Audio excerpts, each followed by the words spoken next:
Hello again, you sick, twisted weather freaks! Welcome to another fun-filled, action-packed, and intellectually stimulating edition of This Week in Weather. I'm your host and all-around snappy dresser, meteorologist, DT here from Weather Risk, your commander of chaos, your colonel of confusion, your captain of catastrophe, and again, as I mentioned, an all-around snappy dresser. So, on This Week in Weather, dealing with really September, let's just change the date here, make it September 13th. Now, it is going to, time I get this out, it'll be September 14th, but we'll just go with based on the September 13th data. We have two rain events coming up for the next 10 days for the Mid-Atlantic. Much needed rain events, that's the good news. In fact, the overall dry pattern is rapidly breaking down, and we are sliding now into the heart of autumn, and you'll see that in the maps coming up here in the next minute or two. Major changes coming to the overall pattern. So that's good news. The Midwest really needs the rain. The Ohio Valley needs the rain, and they're getting some, just like the Mid-Atlantic here. And then we're going to take a look at some early winter ideas that's been floating around here. So, of course, as always, this here is the website, and you can see lots of really great stuff on the website, including, the shop page, where you can get some really good information, like the Mid-Atlantic forecast. Yay! Only $35 a month, and you get the Mid-Atlantic at the 12 different zones, and you get some recent climo and winds and temperatures and precipitation, and a couple of maps and a week 2 outlook, all for $35 a month. Very useful product, especially to go into the school season, the harvest here, and into the eventually, we hope, into the winter season. Of course, this here is the Weather Risk Range Twitter page, or X as they call it now. And that's just for my grain weather forecasts. And then this here is the Blue Sky page, which is the operational forecast for the Mid-Atlantic. Just the normal, like snow and rain and hurricane tracks and stuff like that. And sometimes I cross-post, but mostly I'm trying to keep this for the grain stuff. All right, so let's get right to it. This here is the sea surface temperature maps from September 7th. And the global sea surface it shows an enormous pool, as you can see here, right over the northern Pacific. I highlight that in black. It's quite pronounced, as you can see here. Let me actually just copy this so I can use it in the future. There you go, right in here. And there's the La Nina developing right there. So these are the major factors here. The Atlantic is very ordinary, slightly warmer than normal, not a big deal. And that's what we're going to be focusing on here. The latest data here from the ISST data you can see here. This is from Cyclonic Weather, Alex Borman, and you can see the trend since July has been straight down. Now around minus 0.6 degrees centigrade, which is weak La Nina status. The latest CFS projection shows weak La Nina into December, and then by the time we get the changes in January, February, March, we'll go back to neutral. That's kind of important to see if that's happening. Right now, it looks like the CFS has had the lead here, because if you look at the European model, this is the one from September 5. And as you can see, the thick black line, that was the August projection. So this blue color, this is all La Nina in here. This is all La Nina. So the August 5 projection did not have La Nina. And now the September 5 projection, you can see, clearly goes into La Nina September, October, November, and then comes out of it late December, January, and then we're back in neutral conditions. So that's one thing to keep in mind here. So as long as the weak La Nina, going into the winter, stays weak or goes to neutral, we should be okay. At least with respect to ENSO conditions. Now let's talk about the hurricane season briefly here. This is from the great meteorologist Michael Lowry. If you don't get his newsletter and you're a hurricane nut, then you're a loser, because this guy, he is a very good hurricane newsletter out there. I highly recommend it. And following him on social media and Twitter and X and places like that. So he put this out the other day. This is the normal, ordinary Bermuda high or Azores highs. Now, the Azores high and the Bermuda high are essentially the same thing. They're known as a subtropical Atlantic high. That's what it is. When it's located by the Azores, it's called the Azores high. And when it's located by Bermuda, it's called the Bermuda high. That's it. It's not really tricky. But the important thing here is that look how much stronger it is here. Much stronger, much larger here. Now that's forcing the intertropical convergence zone to become very disrupted, and a lot of sinking air here, and that's interfering with the hurricane season. Now this I posted from last week on the 3-week newsletter. You can see here what's going on. So this here is the Atlantic, right in this area here, okay? So this is orange area, this strong orange area. This is September 8, 9, September 10, 11, 12, 13. All this very strong sinking air suppressing any kind of development in the Atlantic basin. Now, sometime around September 15, 16, okay, which is a couple of days from now, it's going to change, and we're going to start getting this strong green color, which indicates much more activity in the Atlantic basin. So that's what we're thinking that's going to happen. And the updated version of this, again, the same thing. I just focused this on the Atlantic. You can see, look at the dark greens here and the moderate greens developing around September 15, 16, and then continuing all the way to September 22, 23. Then it kind of suppresses, and then if you look at the extended stuff, it picks up again in October. But so we got this definite window coming up here from September 15, let's say, through September 25. Okay, now this here is the actual Atlantic. Right now it looks like shit. I mean, there's nothing going on here. And this is September 14th, middle of September. It's the peak of the hurricane season. Only 2 hurricane seasons, the modern record, 1992, 1968, went 2 weeks into September with nothing going on. Now we can add 2025 to that list. So that's pretty significant. Now, what's going on? Why is that happening? Okay, let's talk about it. This is the Hadley cells, the intertropical convergence zone. For those of you that are weather nuts and weather geeks, you know what the ITCH, or the intertropical convergence zone, is. It's a band of showers and thunderstorms that exists along the equator. In the summer months in the northern hemisphere, the intertropical convergence zone moves to the north of the equator. During the winter months, the intertropical convergence zone shifts south of the equator into South America and then into the Indian Ocean. So that is moved by the Hadley cells. These are the Hadley cells. You learned about this early in meteorology class, basic atmosphere. The Hadley cell north of the equator, another Hadley cell south of the equator, right? So, and this is the equator, this is 30 degrees north, 30 degrees south. So the intertropical convergence zone right between there. Now, when the Hadley cell gets stronger than normal, it shifts the position of the intertropical convergence zone, and it can screw up the hurricane season. We had that happen last year. This is the latest projection now from September. Now take a look at this carefully. This is going to blow your socks off. All right? I mean, really knock you on your ass. The black line is normal. Look at this. See the black line? Okay. Look where it is currently, the red line. Holy crap! It's way north where it should be. I mean, way north. And it was way north. It was slightly north 10 days ago, but now it's way up. I mean, look at that. They're getting rain into the southern portion of the Sahara Desert again. Okay, and this is because of the warming climate, the global warming, warming these Hadley cells, so they screw up the intertropical convergence zone. Now, last year, we had that problem, and as a result, we had a very weak Cape Verde hurricane season. This is the hurricane season map in 2024. We had some storms in the Cape Verdes, but we had nothing coming across the Atlantic. All the big activity was in the Caribbean and the Gulf of Mexico. Nothing of any significance off the Cape Verdes. See that? That's because everything was coming off too far north. Remember, all right, when you're coming off of Africa, north of 10 or 15, north of 15 degrees, you're getting cold water coming down from the Azores and the Canaries, down from Spain and Morocco. So you have to come off at a certain latitude. If you come off too far north off the African coast, bam, you're going to run into not only dust, but cold water. So keep that in mind. Okay. That's the hurricane season in a nutshell. So I'm not enthusiastic about it. I'm hoping, well, I'm not hoping, I'm worried. There may be a window here, but that's about it. Okay, so we'll see. But we have problems, I'm just letting you know. Now, this only affects the Cape Verdes. This does not affect the Caribbean and Gulf of Mexico basin, as you can see. It doesn't affect it at all. And indeed, if you look where the activity is, that's in the Gulf of Mexico. See this? That's in the Gulf of Mexico, Caribbean. That's where the heart is. Some activity in the tropical Atlantic, but right in here. So, okay, keep that in mind.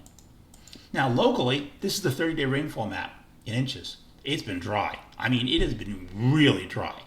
And this is definitely hurting the soybean crop finishing up here in the Eastern Corn Belt, which is also known as the Ohio Valley, and into Missouri, Tennessee valleys as well. I mean, you can see areas are 3.5 inches below normal rainfall over the last 30 days.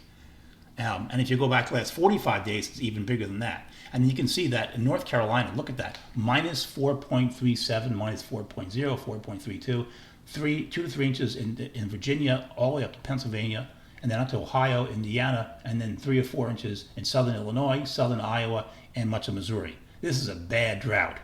The good news is that there's some rain on the way, and I think the drought's over. But I was telling my agricultural clients that last week, so we'll see. Let's take a look and see how this is happening. Here's the upper air map, September 14, 15, and you can see what's going on here. We have this upper air map. Let me move this out of the way.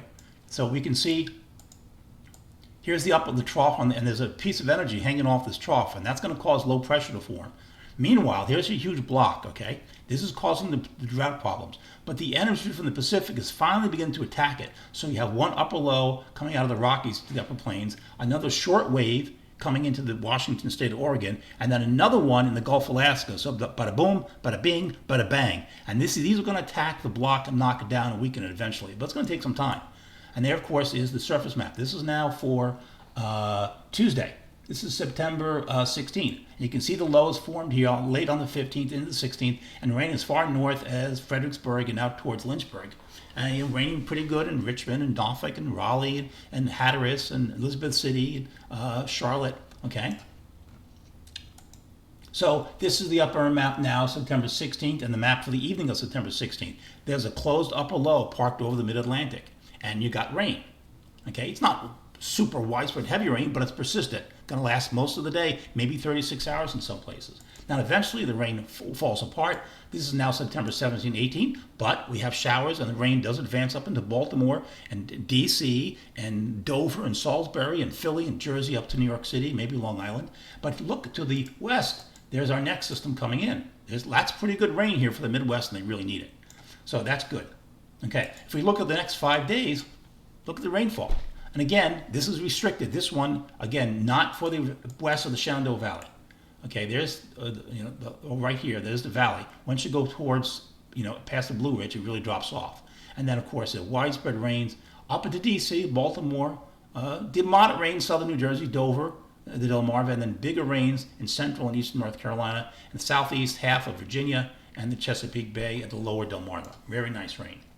And if you look at the big scale, there it is. As you can see, this first one is kind of locally compacted. But notice the rain here the next 5 days getting into the upper Mississippi Valley, also known as the Western Corn Belt. Okay, event number 2. This is September 18, 19. So here the pattern is beginning to change. You can see what's happening. The block is there, and all that energy I talked about is battering underneath the block. So there's the first short wave, okay, which is leaving.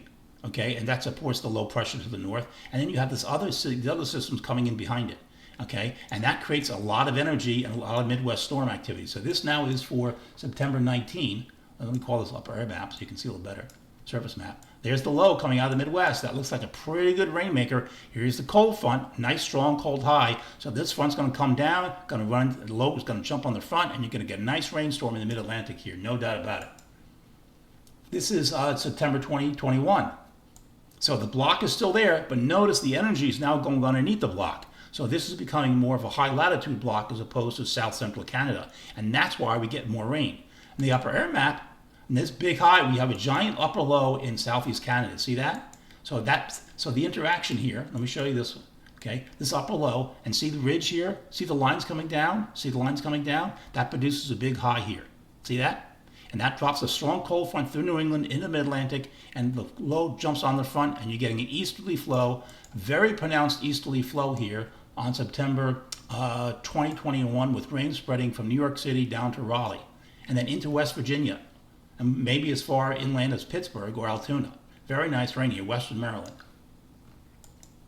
By September 22, the upper low is closed off. It's parked its ass over Kentucky, Tennessee. Big high to the north, strong easterly winds, rain in New York City, New Jersey, all the way back to Kentucky, Tennessee. Exactly what the doctor ordered. Could not be a better rain. And eventually just continues to rain. This is September 23, 24. Very slow moving, the high to the north, pronounced easterly winds. And as a result, yeah, that's a pretty good rain event, boys and girls. That doesn't suck. Now, that's the European. It's got really heavy rain off the coast, but widespread 1 to 3 inch rains. Some areas in Pennsylvania, up towards Baltimore, maybe Patuxent River in New Jersey, up to 4 or 5 inch rains. And if we look at the large version of that, you can see it even better here. Yeah, the European has 3 to 6 inch rains in northern Virginia, Baltimore, D.C., up to Harrisburg, Gettysburg, Lancaster, Dover. That's a pretty good rain event. That's a pretty nice rain event. Okay, so that would be really good to see. Nice to see if we can get that. Okay, let's talk about now the upcoming winter forecast. All right, let's get right into this baby. So this is the upper air map. Now I know this is going to be long here, but I know that, but there's a lot to talk about here. So this here is the sea surface temperature map for September 12th. And this is just an enlargement of what we saw earlier when I talked about it here. But I just want to show you where the warm water is piled up along the coast in the North Pacific. Very, very pronounced. Okay. Now, when we started out earlier, the warmest waters were clearly off the coast of Korea and Manchuria and Japan. We were plus 5 degrees centigrade, plus 6, like 10 degrees Fahrenheit above normal, 11 degrees. Now it is spread uniformly everywhere. And we have the really large pool of very warm. The dark red here is 3 degrees centigrade above normal, okay, and 4 or 5 out to the west. But this is just huge. And this is La Nina. This is the La Nina right here. Okay. Now, we know about a pattern known as the P&A. And we know what the P&A does. When it's positive, you get a big ridge on the west coast, big trough in the east, pulls down the cold air and potentially storminess. That's the positive phase of the P&A. You can see it here, or if you want the schematic, there it is. There's your ridge, there's your trough, another ridge over southeast Canada, bada boom, bada bing. Okay? Then you have the negative phase, where the trough is on the west coast and the ridge is in the east and warm and dry. That's great for the west coast, bad for the east coast. Okay. The other one is the negative EPO, the positive EPO, the Eastern Pacific Oscillation. This is known as the Alaskan Ridge. When the Alaskan, it's a negative phase, the Alaskan Ridge is in place, and you get cross-polar flow. Right? You get the flow, the high, so the extends into Alaska. You get a strong ridge pulling the Arctic air from Siberia across the pole, straight down into the central and eastern U.S. Very strong connection with the Arctic air.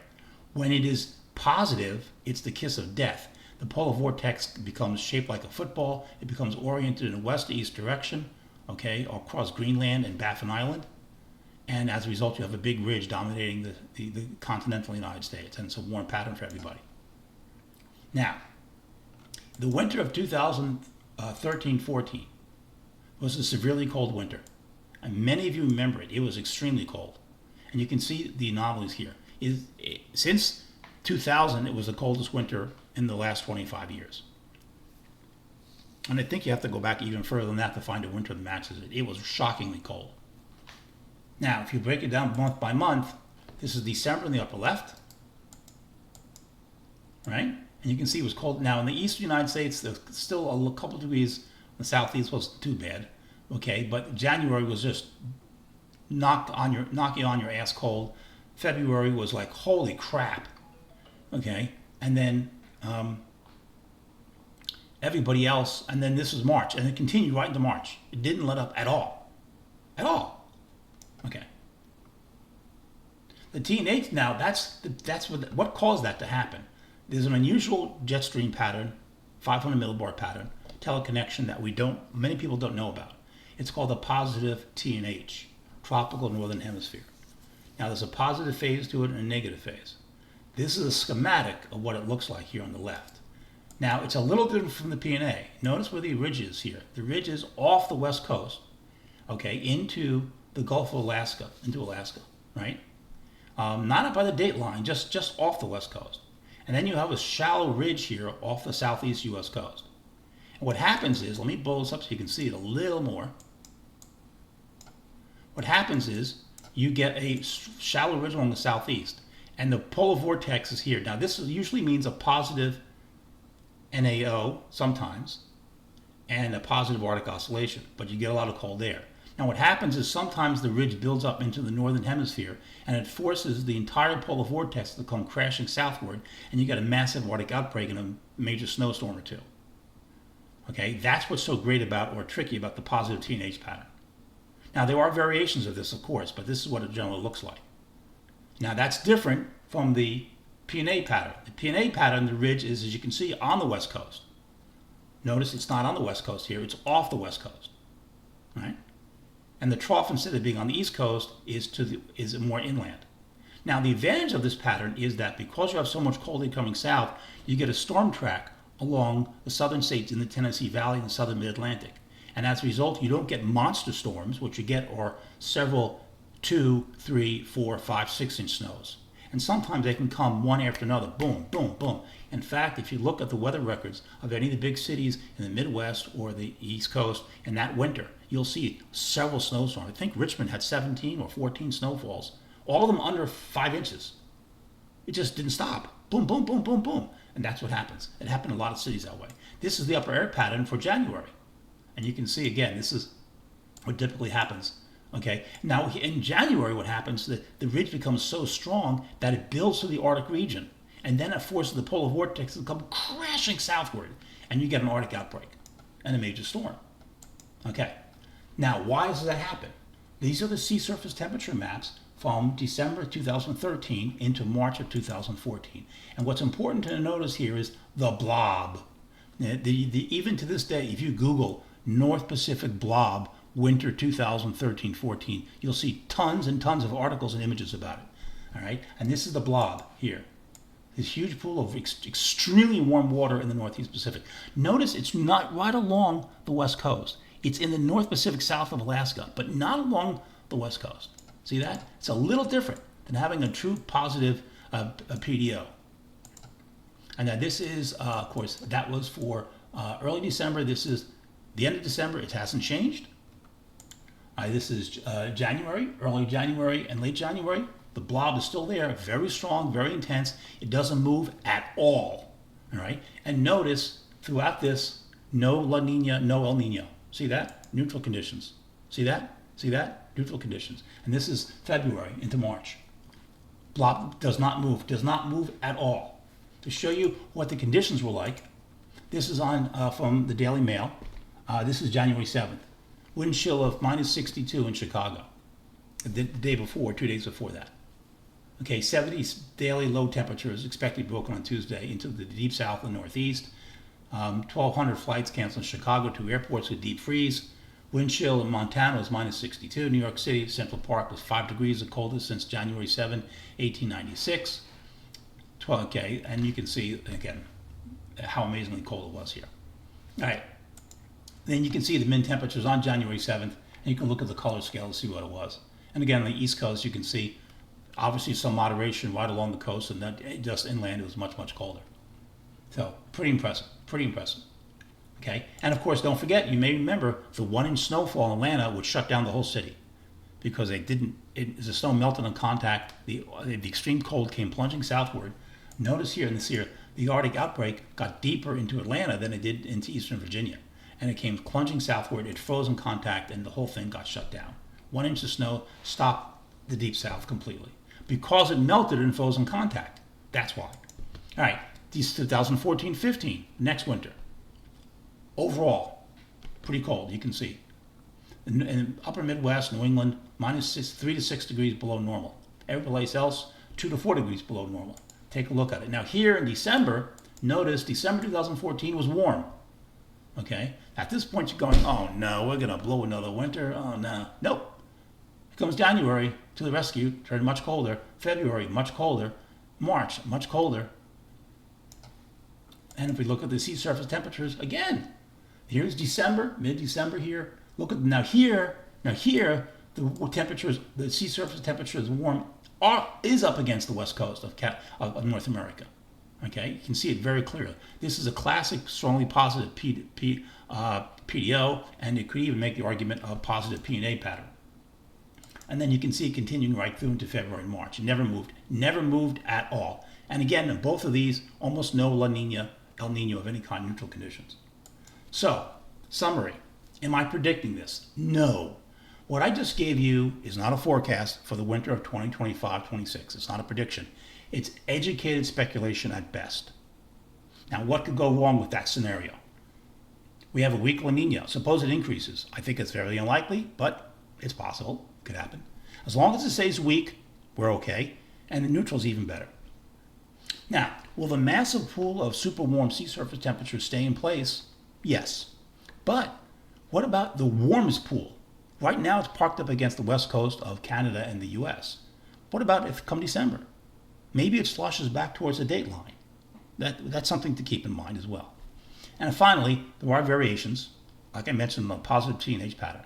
This is a subcategory, the positive TNH, where that ridge in the eastern Pacific is a little too far to the west. Let me show you. Where is it? Yeah, a little too far to the west.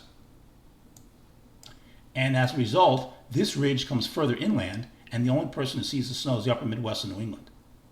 That is a possibility. That could happen and still qualify as a positive teenage pattern. So there is that possibility. There's no way to know right now if that's going to happen. It's too early. Like I said, this is an educated guess at all this is speculation. Okay? It's a possibility. There are other factors which match it. The hurricane season so far, the lack of activity in September, that seems to be kind of common. The intertropical convergence zone is way too far north. We had that last year as well. The QBO pattern seems to match what we had back in 2014, 2015, or 2013-14. So that seems to match as well what we see right now back to those winters. So there are some things to keep in mind. And of course, we still have to look at the October snowfall and everything else. But that's just an idea of what could happen. What could happen. It's way too early to make the call. Nobody should be making winter forecasts before October 15th. It's just anybody who does so is an idiot, in my opinion. All right, and let's go Eagles, let's go Birds. Anyway, this is meteorologist DT from Weather Risk. I will see you over on my website, the Facebook page, the Blue Sky page, and I guess I'll see you over on X as well. Thanks for watching.